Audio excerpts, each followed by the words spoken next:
Lisa has said it all.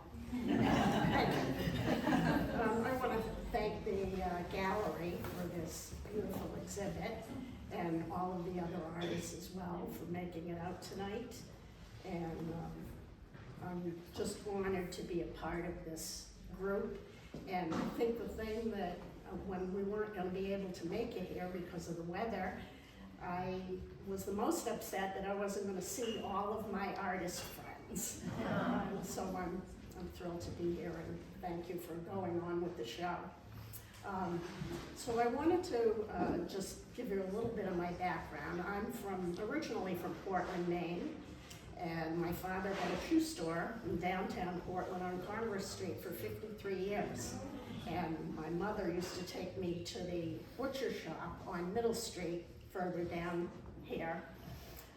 So all of this is very familiar, even though I live in Connecticut now. I was an art teacher for 37 years, elementary school. It was an art magnet school. So I think that a lot of that comes out in my artwork, the joy and love of life that young children have. And they rubbed off on me a lot. Also, I wanted to talk about why I do go back and forth now. During COVID, I had just been doing my seascapes from all of my memories of my life in Maine and our travels. And then I started to do these still lifes, and they just kind of poured out of me during COVID. All of my favorite things, because we couldn't have any people over. So instead of having people over, I surrounded myself with my favorite foods and flowers, and painted them all. And I just found something recently. I found a linoleum cut from high school that was similar to these still lifes. So I think that we have a common thread, artists have a common thread, and it kind of follows through, and you don't know, it's not always conscious. And that's how I go back and forth between these seascapes and still lifes. It's all about memories of where you've been, and it's a compilation of some of the places that I've been. They're kind of abstract and imaginary, and the colors and shapes and textures are exaggerated.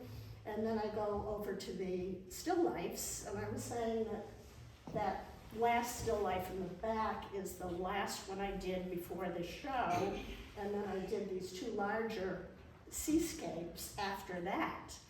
But the still lifes are much more structured and like putting a puzzle together, patterns.